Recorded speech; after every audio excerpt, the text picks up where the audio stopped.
स्वागत है आपका श्री भक्ति ज्ञान चैनल में। आज हम आपको सुनाएंगे आंध्र प्रदेश के तिरुपति में स्थित बालाजी का मंदिर। वहाँ न केवल भारत बल्कि पूरी दुनिया में अपनी भव्यता और धन संपत्ति के लिए प्रसिद्ध है।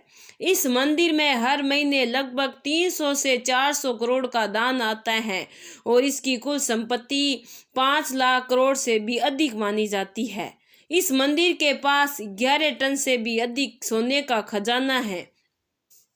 फिर भी एक अजीब और चौंकाने वाली बात यह है कि भगवान वक्टेश्वर, जो आज भी कर्ज में डूबा माना जाता है, ये मंदिर अपने रहस्यमयी और अद्भुत चमत्कारों के लिए भी जाना जाता है। यहाँ हर दिन ऐसी घटनाएं होती हैं जो विज्ञान और मानव समझ से परे प्रतीत होती है। गर्भगृह में हमेशा पंखा चलता रहता है जिससे तापमान स्थिर रहता है, लगभग 20 डिग्री सेल्सियस। इसके बावजूद मूर्ति से लगातार पसीना बहता रहता है जिसे पुजारी समय समय पर पोंछते रहते हैं। और जब मूर्ति को चंदन या लेप से नहलाया जाता है तो उनके सीने पर माता लक्ष्मी और पद्मावती की आकृति प्रकट होती है। मूर्ति का पिछला हिस्सा देखने की सख्त मनाही है। माना जाता है कि इसके पीछे कई गुप्त सुरंगें हैं जिनका रहस्य आज तक अज्ञात है। तिरुपति बालाजी मंदिर केवल एक धार्मिक स्थल नहीं बल्कि अद्भुत रहस्यों और दिव्य चमत्कारों का केंद्र है। तिरुपति बालाजी मंदिर केवल भव्यता और संपत्ति के लिए नहीं बल्कि अपने अद्भुत पौराणिक कथा और दिव्य लीला के लिए भी प्रसिद्ध है। कहा जाता है कि प्राचीन समय में जब समस्त पृथ्वी जल प्रलय से डूबी हुई थी तब भगवान विष्णु ने आदिव्य राह अवतार धारण किया। अपने विशाल दांतों से उन्होंने धरती को जलमग्न गर्भ से बाहर निकाला और जीवन पुनः स्थापित किया। इसके बाद उन्होंने 4 भुजाओं वाले दिव्य स्वरूप धारण किया और तिरुमला की पहाड़ियों पर निवास करना आरंभ किया। यहाँ उन्होंने मानव जाति को ध्यान योग और कर्म योग का ज्ञान दिया। समय के साथ कलयुग गया और भगवान विष्णु को वैकुंठ धाम छोड़कर धरती पर आना पड़ा।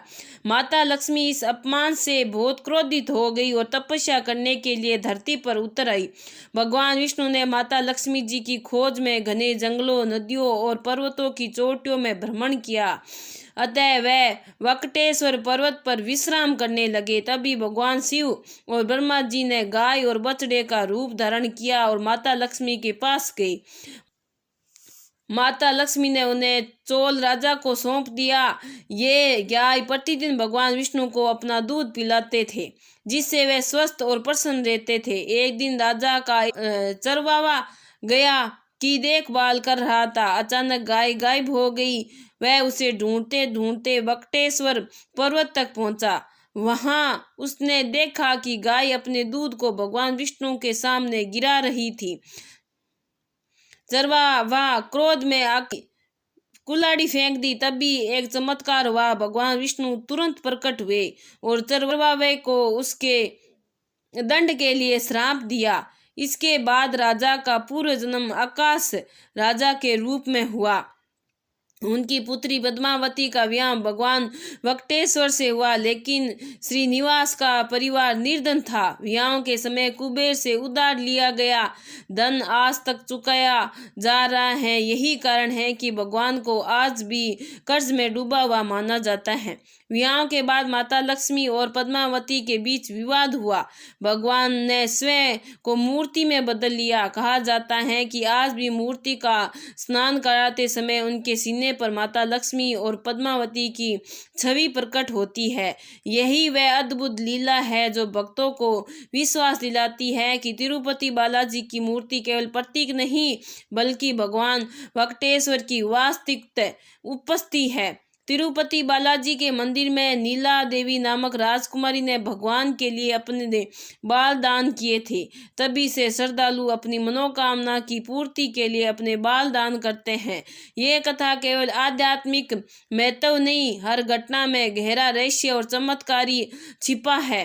भक्त इसे भगवान की लीला मानते हैं और इसी विश्वास से लाखों श्रद्धालु हर साल तिरुपति आते हैं। यही वह रहस्य है जो इस मंदिर को दुनिया के सबसे रहस्यमयी और अद्भुत धार्मिक स्थलों में से एक बनाता है। तिरुमला की 7 पहाड़ियों के बीच समुद्र तल के ऊंचाई पर स्थित यह मंदिर सिर्फ एक धार्मिक स्थल नहीं, ये अपने भीतर हजारों साल पुरानी सभ्यता की गुप्त परतें समेटे हुए हैं। इतिहासकारों का मानना है कि इस मंदिर का निर्माण आज से लगभग 2000 वर्ष पहले शुरू हुआ था, लेकिन आश्चर्य की बात यह है कि इसका कोई सटीक रिकॉर्ड नहीं मिलता। कोई स्पष्ट परिणाम नहीं है कि किसने सबसे पहले इसकी नींव रखी थी। कुछ मान्यताओं के अनुसार इसे पल्लव राजाओं ने बनवाया, कुछ कहते हैं कि चोलों ने, और कुछ इतिहासकारों ने अनुसार विजयनगर साम्राज्य के राजा कृष्णदेव राय ने इसे भव्य स्वरूप दिया। पर असली रहस्य यह है कि मंदिर की नींव पर पाए गए पत्थरों पर ऐसे शिलालेख हैं जो किसी भी ज्ञात लिपि से मेल नहीं खाते। पुरातत्वविदों ने कई बार इन्हें प्रतीकों को रिकॉर्ड करने की कोशिश की, लेकिन अब तक कोई भी पूरी तरह समझ नहीं पाया कि वह चिन्ह आखिर कहते क्या हैं। क्या वह किसी खोई हुई सभ्यता का संकेत है या फिर वह भगवान की किसी दिव्य लीला का हिस्सा। एक और रहस्य जो वैज्ञानिकों को हैरान करता है, मंदिर की वास्तु संरचना। मंदिर के ऊपर का विमान गोपुरम चुंबकीय दिशा के ठीक केंद्र पर स्थित है और अद्भुत बात यह है कि इसके शिखर पर लगी स्वर्ण कलेसा हर दिशा से सूर्य की किरणों को एक समान रूप से प्रभावित करती है। यह तकनीक आज के आधुनिक इंजीनियरिंग युग में भी दुर्लभ है। कहा जाता है कि मंदिर के गर्भगृह के नीचे खाली जगह है, जैसे किसी सुरंग या विशाल जगह का संकेत, लेकिन अब तक किसी को भी उसे खोलने की अनुमति नहीं मिली, क्योंकि माना जाता है वहाँ भगवान वेंकटेश्वर की दिव्य शक्ति विराजमान है और उसे छेड़ना किसी भी मानव के लिए असंभव है। स्थानीय कथाओं में कहा गया है कि जब भी कभी किसी ने उस दिशा में खुदाई या छेड़छाड़ की कोशिश की तो मंदिर परिसर में अनहोनी घटित हुई। कभी भूकंप जैसे झटके महसूस हुए तो कभी दीपक अपने आप बुझ गए। यहाँ तक कि कई पुरातत्व अधिकारियों ने रात में मंदिर के अंदर अजीब आवाजें सुनने की बात कही, जैसे कोई गहरी सांस ले रहा हो। यह सिर्फ एक कहानी नहीं बल्कि मंदिर की वास्तविक गाथा है, क्योंकि वैज्ञानिक रूप से आज तक यह समझ नहीं आया कि गर्भगृह में इतनी अधिक ऊर्जा क्यों महसूस होती है, वह भी बिना किसी विद्युत स्रोत के। पुजारियों का कहना है कि जब वह मंदिर के अंदर सुप्रभात सेवा करते हैं तो मूर्ति के चारों ओर का कंपन और धड़कन जैसी ऊर्जा महसूस होती है और ये अनुभव इतना तीव्र होता है कि वहाँ उपस्थित व्यक्ति के शरीर में रोमांच दौड़ जाता है। कुछ विद्वानों का मानना है कि ये मंदिर सिर्फ एक धार्मिक स्थल नहीं बल्कि एक ऊर्जा केंद्र है, एक ऐसा बिंदु जहाँ पृथ्वी की आध्यात्मिक तरंगे और ब्रह्मांडीय शक्तियाँ मिलती है। शायद इसी वजह से यहाँ खड़े होने पर हर वक्त को भीतर से एक अजीब शांति और शक्ति का अनुभव होता है। अगर आप सोचते हैं कि बस इतना ही रहस्य है तो नहीं, क्योंकि मंदिर के नीचे अब भी कई गुप्त सुरंगें बनाई जाती हैं जो सीधे तिरुमला की पहाड़ियों के भीतर और कुछ के अनुसार आंध्र प्रदेश से तमिलनाडु तक जाती है। इन सुरंगों को आज तक किसी ने नहीं देखा, लेकिन मंदिर प्रशासन उन्हें प्राचीन आध्यात्मिक मार्ग कहकर टाल देता है। सवाल अब भी वही है, क्या यह रहस्य सिर्फ आस्था का परिणाम है या फिर तिरुपति बालाजी वास्तव में ऐसे दिव्य केंद्र पर स्थित हैं जहाँ विज्ञान के नियम भी झुक जाते हैं। यही तो इसने सदियों से भक्तों और वैज्ञानिकों को दोनों को उलझाए रखा। तिरुपति सिर्फ एक मंदिर नहीं, यह उस दिव्य रहस्य की जीवित गवाही है जो हर बार खोजे जाने पर और भी गहराई में चला जाता है। कहते हैं जहाँ भगवान वेंकटेश्वर विराजते हैं वहाँ धन स्वयं आकर नतमस्तक हो जाता है, और सच भी यही है, क्योंकि तिरुपति बालाजी मंदिर में रोजाना इतना धन आता है जितना कुछ देशों की पूरी पूरी अर्थव्यवस्था में भी नहीं आता। हर सुबह जब मंदिर के द्वार खुलते हैं तो भक्तों की लंबी कतारें पहाड़ियों तक फैली होती हैं। कोई नोटों से भरे थैले लेकर आता है, तो कोई सोने के सिक्के, कोई चांदी की मूर्तियां, तो कोई बस अपनी आखिरी कमाई का एक सिक्का चढ़ा देता है, ये जानते हुए कि बालाजी उसे कई गुना लौटाएंगे। मंदिर की गिनती करने वाले टीम के लिए रोज का एक चमत्कारी दिन होता है। कभी 1 घंटे में लाखों रुपए, तो कभी एक दिन में 10 किलो तक सोना। यहाँ आने वाला हर दान बिना प्रचार के, बिना अपेक्षा के, बस श्रद्धा के प्रभाव में बहता है।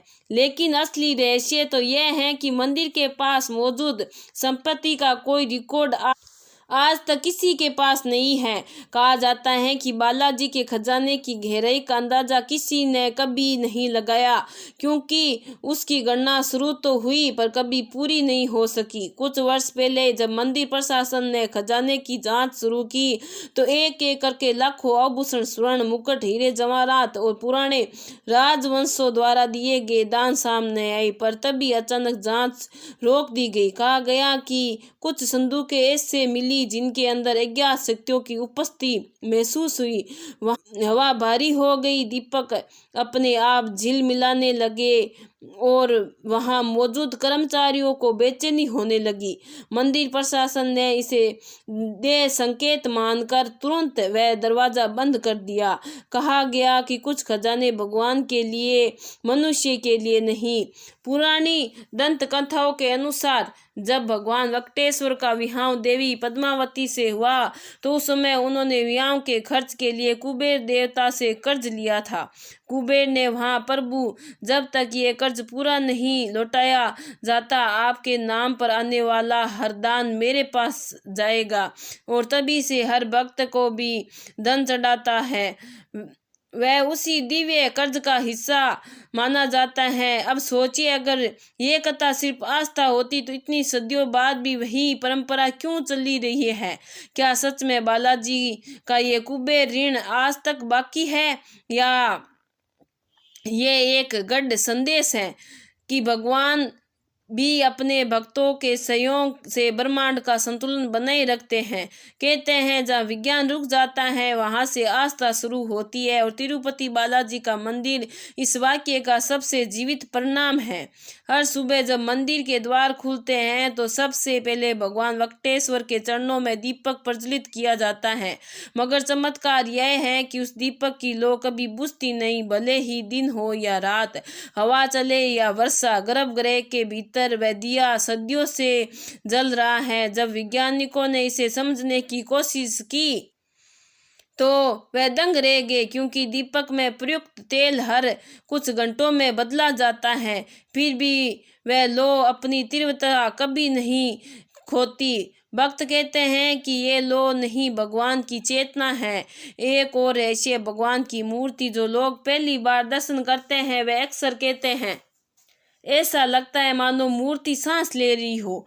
कुछ ने तो ये भी महसूस किया कि जब वह भगवान के सामने खड़े थे, उनके हृदय की धड़कन और मूर्ति की स्पंदन एक ताल में चलने लगे। कई पुजारियों ने वर्षों की सेवा के बाद बताया कि गर्भगृह के भीतर एक निरंतर धड़कन जैसी आवाज सुनाई देती है। वह ना तो हवा की, ना किसी यंत्र की, बल्कि कुछ अलग, कुछ जीवित कंपन जैसा एहसास है। साल 2019 में जब कुछ वैज्ञानिकों ने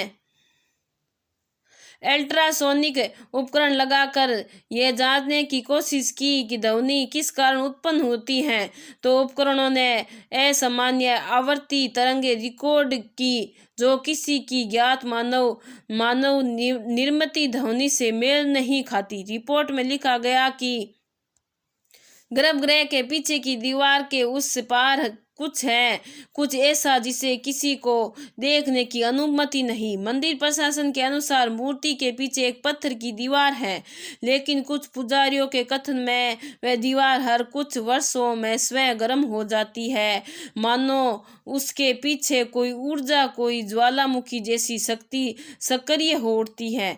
जब इस दशा में खुदाई का विचार आया तो रातों रात मंदिर परिसर में अजीब घटनाएं होने लगी।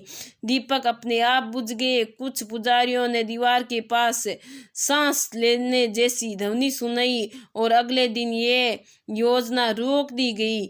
अब बात उस चमत्कार की है जिसे अमेरिकी अंतरिक्ष एजेंसी नासा ने भी अविख्यात घटना के रूप में दर्ज किया।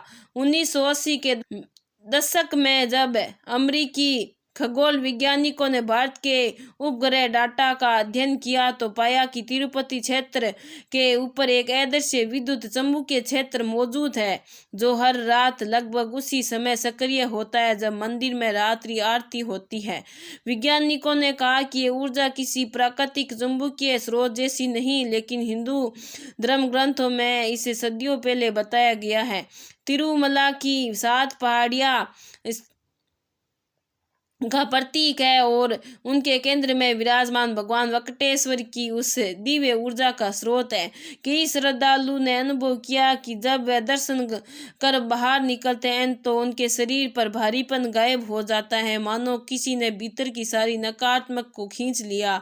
विज्ञान इसे आयनीकरण प्रभाव कहता है, पर भक्त इसे प्रभु का आशीर्वाद मानते हैं। एक पुजारी ने कहा कि यह मूर्ति पत्थर की नहीं, ये धड़कता हुआ ब्रह्मांड, और शायद इसीलिए जब गर्भगृह में चंदन चढ़ाया जाता है तो मूर्ति से लगातार हल्की सी नमी निकलती है, जैसे किसी जीवित देह से पसीना। ये घटना हर मौसम में होती है, चाहे बाहर ठंड हो या वर्षा। कुछ वैज्ञानिकों का कहना है कि मूर्ति किसी अज्ञात धातु मिश्रण से बनी है जो तापमान पर प्रतिक्रिया करता है, लेकिन जब उस धातु के अंशों की जांच की गई तो उसमें पृथ्वी पर पाई जाने वाली किसी भी धातु से मिल नहीं का तत्व मिला, जिसका नाम अब तक विज्ञान में भी नहीं रखा। क्या यह संभव है कि यह मूर्ति वास्तव में स्वयं प्रकट हुई, कि यह कोई मानवीय रचना नहीं बल्कि ये दिव्य ऊर्जा का मूर्त रूप है? ये सवाल आज भी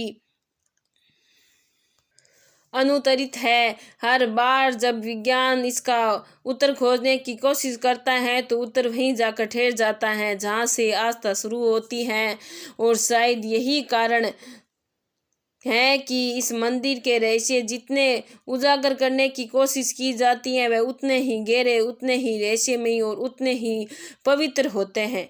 तिरुपति बालाजी मंदिर की भक्ति केवल भगवान की मूर्ति तक सीमित नहीं, यहाँ हर परंपरा, हर प्रसाद, हर नियम के पीछे एक गहरी दिव्य कथा छिपी है।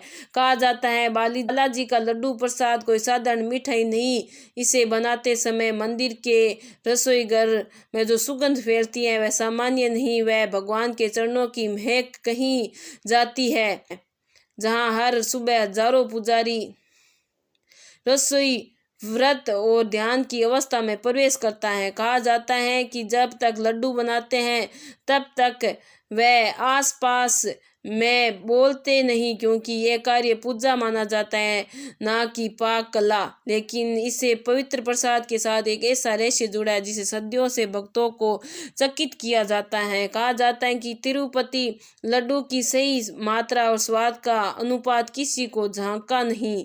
हर लड्डू का स्वाद एक समान होता है, मौसम बदले, अनाज बदले या वक्ती स्वाद में कोई फर्क नहीं पड़ता। क्या ये सिर्फ परंपरा की पूर्णता है या फिर स्वयं भगवान की कृपा जो हर कोर में प्रकट होती है?